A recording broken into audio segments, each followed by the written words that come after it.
تو اس لیے جو ہے انہوں نے اس وقت کے بارے میں نہیں کہا، انہوں نے بلکہ یہ فرمایا کہ یا رسول اللہ کیا ہم اس وقت تعداد میں بہت تھوڑے ہوں گے؟ آپ نے فرمایا نہیں، تعداد میں تھوڑے نہیں ہوگے، انتم کثیر انتم کثر، یہ لفظ ہے حدیث میں کہ تم انتہائی زیادہ ہوگے، تمہاری تعداد بہت زیادہ ہوگی، لیکن حب الدنیا و کراہیت الموت، دو چیزیں ایسی ہوگی تمہارے اندر کہ جس دو چیز کی وجہ سے تمہارے اندر بزدلی داخل ہو جائے گی اور تمہارا ایمان کمزور ہو جائے گا، تم موت سے ڈرو گے اور دنیا سے محبت کرو گے۔ جب تم موت سے ڈرنے لگو گے اور دنیا سے محبت کرنے لگو گے تو تم یہ سمجھنے لگنا کہ روئے زمین پر تمہاری کوئی ہستی نہیں ہوگی، تمہاری کوئی اوقات نہیں ہوگی، تمہاری کوئی اہمیت نہیں ہوگی، جو تم کو چاہے گا وہ چوٹی کی طرح مسل کر رکھ دے گا۔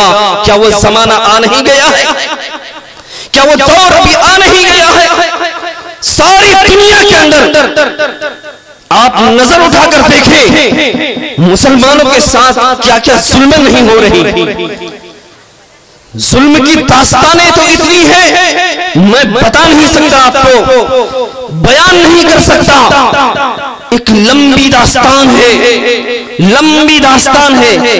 موجودہ وقت میں آپ دیکھ لیجئے، موبائل چلاتے ہیں آپ، میں آپ تمام نوجوانوں سے اور ان تمام لوگوں سے ہاتھ جوڑ کر گزارش کرتا ہوں کہ میرے نوجوانوں، میرے مسلمان بھائیوں، آج سے اللہ کے سامنے توبہ کریں کہ ہم کسی ایک کی کوئی ہم ویڈیو نہیں دیکھیں گے، کسی ناچنے والی رنڈی کی ہم کوئی ایسی ایکٹنگ نہیں دیکھیں گے۔ ہم اگر دیکھیں گے علماء کرام کی تقریریں، علماء کرام، نبی آقا علیہ السلام اور علماء کرام کی تفسیر، قرآن کریم کا ترجمہ اور نبی کی شان میں جو اشعار ہوتے ہیں ہم ان کو دیکھیں گے اور ہم اپنا ایمان تازہ کریں گے نا انشاءاللہ۔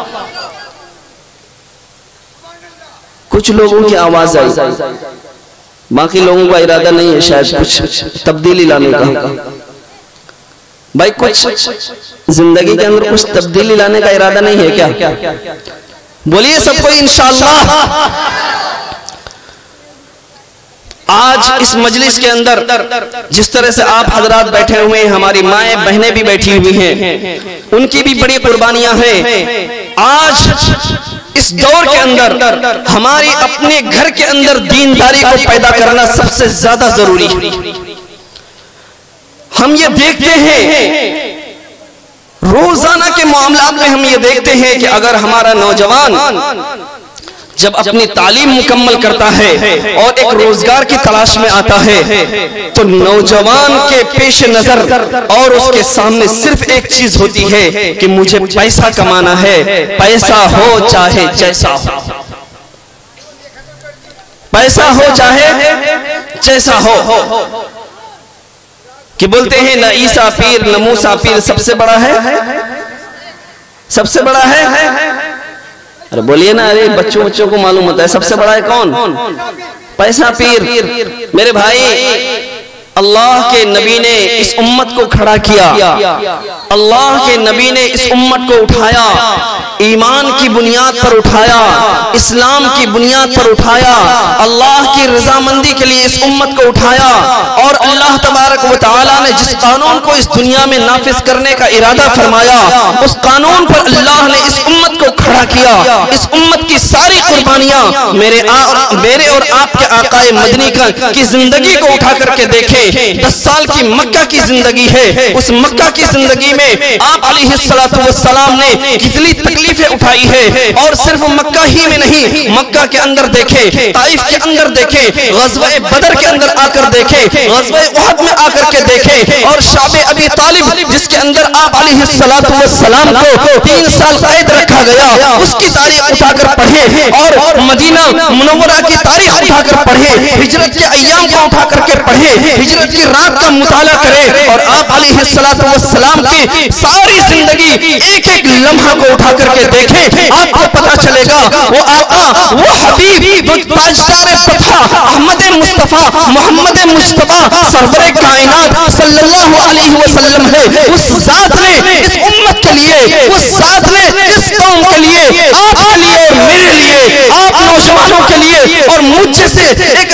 غریب، مجھ جیسے ایک نادان بیوقوف انسان کے لیے اللہ کے نبی نے اتنی ساری قربانیاں دی ہے جس کو گننا بے شمار قربانیاں دی ہے، جس کا احاطہ کرنا انتہائی زیادہ مشکل ہے۔ میرے دوستو، وہ حبیب تو ایسا حبیب ہے جو بالکل بخشے بخشائے ہے، وہ حبیب تو ایسا حبیب ہے، وہ رسول تو ایسا رسول ہے کہ جن کی زندگی کے اوپر کوئی داغ نہیں ہے، کوئی دھبا نہیں ہے، بلکہ داغ اور دھبا کا تصور تک نہیں ہے۔ وہ نبی دن میں محنت کرتا ہے اس امت کی بھلائی کے لیے، وہ نبی در در کی ٹھوکریں کھاتا ہے اس امت کی بھلائی کے لیے، اور رات میں کھڑے ہو کر اللہ کے سامنے گڑ گڑاتا ہے، رات میں کھڑے ہو کر اللہ کے سامنے نوافل کے اندر قرآن کریم کی تلاوت کرتا ہے، رات میں لمبی لمبی نوافل پڑھتا ہے، لمبے لمبے تہجد پڑھتا ہے، اور روایتوں کے اندر یہ ہے کہ آپ صلی اللہ علیہ وسلم کے رات کا یہ عالم ہے،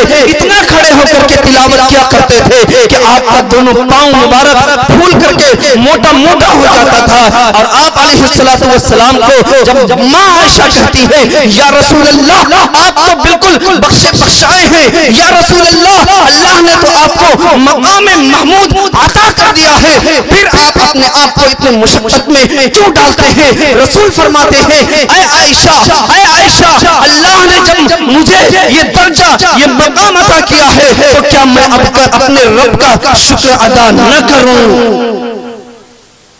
میرا رب اپنے نبی کے شکرانے کے لیے اتنی محنتیں کرتا ہے، وہ نبی تو ایسا نبی ہے میرے بھائیوں، اتنا محبوب نبی ہے جس کے بارے میں اما عائشہ فرماتی ہے لنا شمس وللآفاق شمسی، لنا شمس وللآفاق شمسی وشمسی خیر من شمس السماء وشمس الناس تطلع بعد فجری وشمسی تطلع بعد العشاء، کہ جہاں کا ایک سورج ہے تو سورج ایک میرا بھی، جہاں کا ایک سورج ہے تو سورج ایک میرا بھی، مگر شمس جہاں سے خوب تر ہے سورج میرا ہی، چمکتا ہے جہاں کا سورج بعد صبح ہی میرا سورج چمکتا ہے، ہو دن یا ہو اندھیرا بھی۔ اما عائشہ فرماتی ہے اور وہ نبی تو ایسا نبی ہے کہ جس نے اس کو قریب سے دیکھا، اس نے ایسی تعریف بیان کر دی کہ قیامت کی صبح تک کوئی ایسی تعریف نہیں کر سکتا۔ اما عائشہ نے یہ کہا، اور حسان بن ثابت نے کہا، حسان بن ثابت نے کیا کہا؟ وَأَحْسَنُ مِنْكَ لَمْ تَرَ قَطُّ عَيْنِي وَأَجْمَلُ مِنْكَ لَمْ تَلِدِ النِّسَاءُ خُلِقْتَ مُبَرَّأً مِنْ كُلِّ عَيْبٍ كَأَنَّكَ قَدْ خُلِقْتَ كَمَا تَشَاءُ، کہ یا رسول اللہ آپ سے زیادہ خوبصورت، آپ سے زیادہ حسین و جمیل کسی ماں نے جنا نہیں اور میں نے دیکھا نہیں، آپ کو رب نے ایسا بنایا جیسا کہ آپ چاہتے تھے، آپ یہ چاہتے تھے جیسا کہ آپ نے چاہا ویسا آپ کو اللہ نے ہر عیب سے پاک کر کے پیدا کیا ہے۔ گویا کہ آپ نے یہ چاہا کہ اے اللہ میری انگلیاں ایسا کر دے کہ اگر میں چاند کو اشارہ کروں تو چاند کے ٹکڑے ہو جائیں، ربا میری انگلیاں ایسی بنا کہ اگر میں چاہوں کہ میری انگلیوں سے چشمہ پانی کا جاری ہو جائے تو وہ چشمہ بہنے لگے۔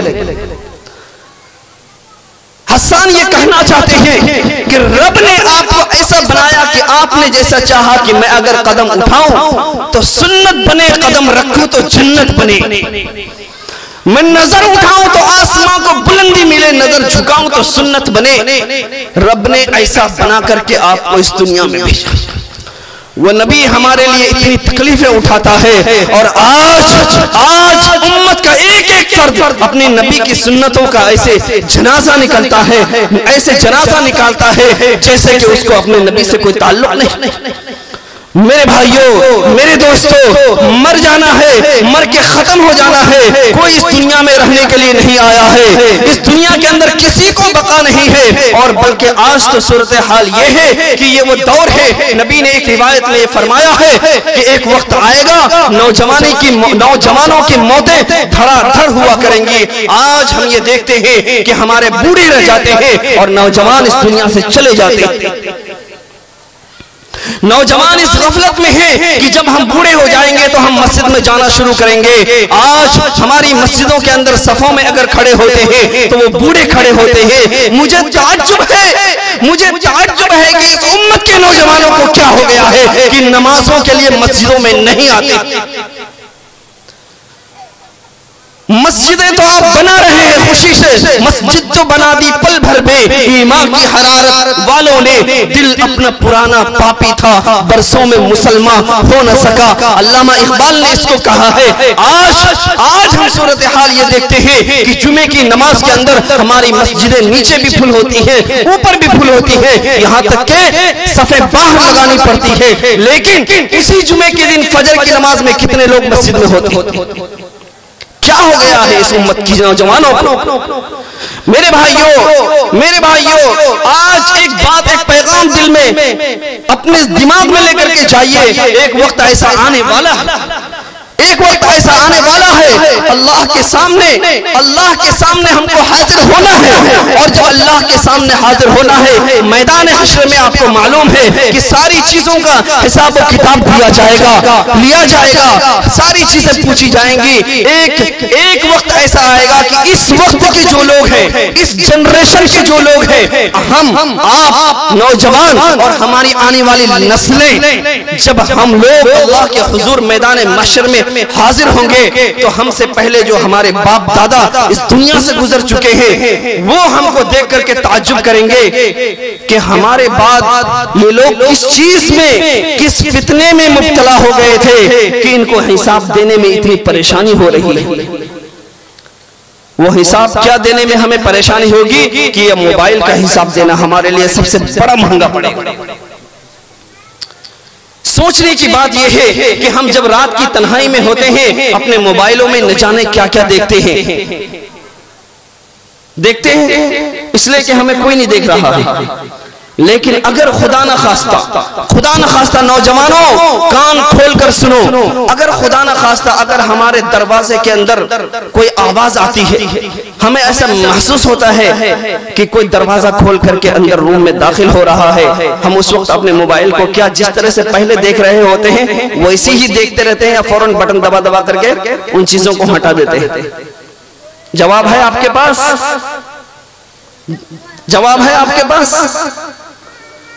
اگر یہ صورتحال آپ کی ہے یا میری ہے تو میرے بھائیوں، وہ لمحہ، جس لمحے کے اندر ہم موبائل کے اندر کچھ غلط چیز دیکھ رہے ہوتے ہیں اور کوئی آدمی دروازے کے اوپر آ کر کے دروازہ کھول کر، دستک نہیں، دروازہ کھول کر اندر آتا ہے اور ہمیں یہ محسوس ہوتا ہے کہ کوئی اندر آ گیا ہے اور ہم اپنے موبائل کے بٹن کو دبا کر کے اس کو ہٹا دیتے ہیں، یہ وہ لمحہ ہے کہ اس لمحے کے اندر ہمارے اوپر اللہ کی نظر رحمت، اللہ کی عنایت بالکل ہٹ چکی ہوتی ہے، اللہ کا غضب ہمارے اوپر لٹک رہا ہوتا ہے۔ ایسی حالت میں اگر کیوں ہم اللہ کے مقابلے میں ایک شخص سے ڈر رہے ہیں، جو شخص ہمارے روم میں داخل ہو رہا ہے، پتہ کیا چلا کہ آپ کو اللہ کا خوف نہیں ہے جس نے ہمیں پیدا کیا، تبھی تو ایسی چیز دیکھ رہے تھے نا۔ خوف کس کا ہے؟ ایک انسان کا جو اندر داخل ہو رہا ہے۔ اس حالت میں اگر ہمیں موت آ جائے، ہماری ایمان سلامت نہیں رہ سکتا، ہمارا ایمان سلامت نہیں رہ سکتا ہے، ہم بے دین ہو کر کے مریں گے۔ سوچنے کی بات، میں نے بتایا روایت کہ رات میں مسلمان ہوگا، صبح کافر ہو جائے گا، وہ یہی ہے کہ رات میں ایسی چیزیں دیکھیں گے، ایسی حرکتیں کریں گے، ہمارا ایمان ختم ہو جائے گا، صبح کے ہونے کی حالت میں ہم کافر ہو چکے ہوں گے اللہ کی نظر میں۔ ہمیں تو نہیں سمجھ میں آتا، اگر ہم نے اپنے عمل کو نہیں بدلا، اگر ہم اپنی روش کو چینج نہیں کرتے ہیں، میرے بھائیوں یہ وقت بڑا نازک ہے، اپنے ایمان کی سلامتی کی فکر ہمیں ہونی چاہیے۔ میں تو ایک بات ہر جگہ کہتا ہوں، اللہ ہم سے کیا چاہتا ہے؟ بات میرے خیال سے وقت زیادہ ہو رہا ہے، بات ختم کر دینی چاہیے۔ اللہ تعالی ہم سب کو عمل کی توفیق عطا فرمائے۔ وآخر دعوانا الحمدللہ رب العالمین۔ دعا فرما دیں آپ کر لیں، درود شریف پڑھ لیں۔ اللہم صلی علی محمد۔ اللهم لك الحمد كما ينبغي لجلال وجهك وعظيم سلطانك. اللهم لك الحمد كله ولك المجد كله ولك الشرف كله ولك العظمة كلها يا رب العالمين. اللهم أنت السلام ومنك السلام، حينا بالسلام، تباركت ربنا وتعاليت يا ذا الجلال والإكرام. اللهم يا ربنا آتنا في الدنيا حسنة وفي الآخرة حسنة وقنا عذاب النار وقنا عذاب القبر وقنا عذاب الحشر وقنا عذاب الدين. اللهم يا ربنا ظلمنا أنفسنا وإن لم تغفر لنا وترحمنا لنكونن من الخاسرين. يا أرحم الراحمين يا أكرم الأكرمين يا حنان يا منان يا ذا الجلال والإكرام. اے میرے مولا، اے میرے مولا، یہ رات کا آخری پہر شروع ہو چکا ہے. مولا ہم سب تیرے سامنے اپنے گناہوں کے اقرار کے ساتھ تمام کے تمام مجرم تجھ سے اے اللہ اپنے گناہوں کی معافی کا طلبگار ہیں.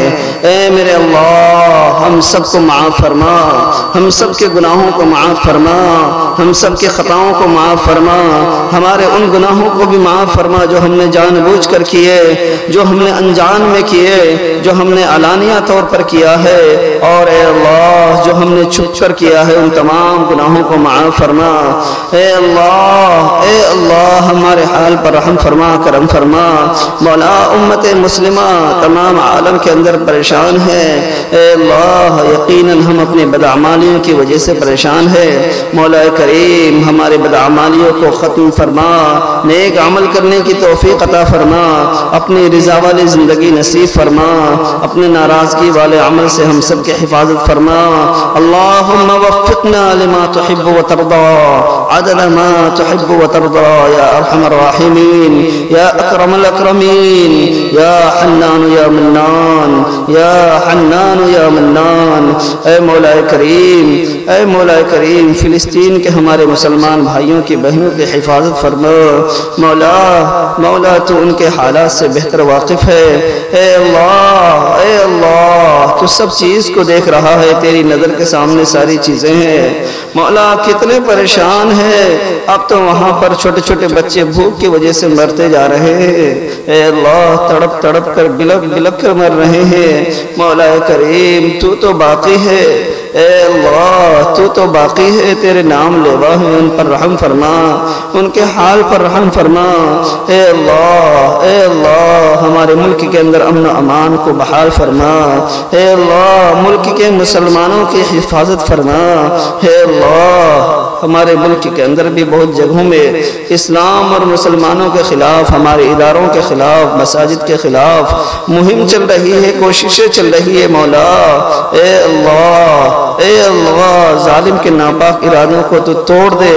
اے اللہ ناپاک ارادوں کو ختم کر دے. اے اللہ ان کے تمام تدبیروں کو ختم فرما دے. اے اللہ تیری تدبیر تو سب سے زیادہ مضبوط ہے. اے اللہ ہم ضعیف ہیں، کمزور ہیں. اے اللہ ہم نادار ہیں. مولا کریم تو ہمارے حال پر رحم فرما، تو ہمارے حال پر رحم فرما، امت مسلمہ کے حال پر رحم فرما. اے اللہ حاضرین مجلس کے حاضری کو قبول فرما. اے اللہ حاضرین مجلس میں جتنے بیمار ہیں سب کو شفاء کاملہ عاجلہ دائمہ مستمرہ نصیب فرما. اے اللہ تمام کے گھروں میں خیر و برکت عطا فرما. اے اللہ اے اللہ اے اللہ اے اللہ ہمارے حاضرین مجلس میں سے جن کا ایسے اقربا والدین گزر چکے ان سب کی مغفرت فرما، ان کو جنت الفردوس میں اعلیٰ سے اعلیٰ مقام نصیب فرما. جن کے والدین موجود ہیں ان کے اے اللہ ان کے تاج کو اور ان کے سایہ کو ہمارے سروں پر تادر قائم و دائم فرما. اے اللہ اس مجمع کو قبول فرما لے. اے اللہ اس مجمع کو قبول فرما لے. اے اللہ ہم سب کے آج کے توبہ کو قبول فرما لے. ہم نے توبہ بھی کیا ہے، ہم نے کلمہ بھی پڑھا ہے. اے اللہ اے اللہ اے اللہ تو خود یہ کہتا ہے کہ جب بندہ توبہ کرتا ہے تو گناہوں سے ایسے پاک ہو جاتا ہے جیسے کہ وہ ماں کے پیٹ سے پیدا ہوا ہو. اے اللہ کل کے شب بہت ہی مبارک شب ہے. اے اللہ اس میں ہم سب کے گناہوں کو معاف فرما دے. ہمیں توبہ کرنے کی سچی پکی توبہ کرنے کی توفیق عطا فرما دے. اے اللہ وہ اعمال جن کی وجہ سے تو ہماری کل کے رات بھی مغفرت نہیں کرتا، ان اعمال سے ہم سب کی کی حفاظت فرما اے اللہ ان اعمالوں سے ہمیں سچے پکا توبہ کرنے کی توفیق عطا فرما اے اللہ ہمارے اس گاؤں پر رحم کا کرم کا عفو کا عافیت کا معاملہ فرما ہمارے گھروں میں خیر و برکت عطا فرما اے اللہ جن لوگوں نے بڑھ چڑھ کر اے اللہ ادارے کے تعاون میں حصہ لیا ہے ان سب کو قبول فرما ان سب کے دینے کو قبول فرما اے اللہ ان کا نعم البدل عطا فرما اے اللہ ہمارے گھروں میں دینداری عطا فرما ہماری ماں اور بہنوں میں دینداری عطا فرما اے اللہ ہماری مائیں اور بہنیں وہ ہیں جو ہماری نوجوان نسلوں اور آنے والے نسلوں کی محافظ ہے اے اللہ ان کے دین کو سلامت فرما ان کے ایمان کی بقا کا ضامن بن جا اے اللہ اے اللہ اے اللہ سارے عالم کے اندر جتنے بھی اے اللہ جتنے بھی مسائل کھڑے ہوئے ہیں ہم سب کے خلاف اے اللہ ان سب سے ہم سب کو نجات عطا فرما اے اللہ ہماری ٹوٹی پھوٹی دعاؤں کو جو ہم نے مانگی ہے جو ہمارے حق میں بہتر اور مفید ہے تو ہم سے بہتر جانتا ہے اپنے حبیب پاک صلی اللہ علیہ وسلم کے صدقہ طفیل میں قبول فرما وصلی اللہ تعالی علی خیر خلقہ محمد وعلی آلہ وصحبہ اجمعین برحمتک یا ارحم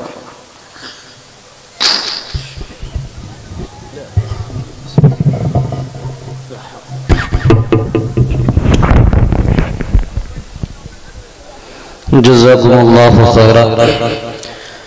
آپ تمام آنے والے جتنے بھی بھائی ہیں ہم سب کے شکر گزار ہیں کہ آپ سب نے جو ہے مکمل ساتھ دیا، ہماری ماں بہنیں بھی مکمل ٹائم تک بیٹھی رہی اور جلسے کو پروگرام کو کامیاب بنایا۔ اللہ تعالیٰ آپ سب کو بہترین بدلہ عطا فرمائے اور کل والی رات میں اصل عبادت کی رات ہے، کل عبادت کریں دعائیں کریں یہ ساری چیزیں ہیں اور خصوصاً میں ایک اعلان یہ کروں گا کہ یہ جو آپ کا جلسہ پروگرام 2 دن کا ہوا یہ پروگرام خاص طور سے لال ٹولی والوں کے لیے اور یہاں کی عورتوں کے لیے ایک میری طرف سے بہت مہنگا پڑے گا۔ وہ اس معنی کر کے کل کے بعد سے میں یہ پوچھنا شروع کروں گا کہ 2 دن آپ نے پروگرام سنے ہیں کون کون سی باتیں یاد ہیں اور کون کون سی باتوں پر آپ عمل کر رہے ہیں۔ کل سے آپ سب کا امتحان شروع ہے، رمضان سے پہلے میں رہوں گا انشاءاللہ۔ کل اتوار ہے تو کل تو شب برات ہی ہے، اس کے بارے میں نے تو بتا دیا۔ اگلے اتوار کو انشاءاللہ عورتوں کی تعلیم ہوگی۔ میں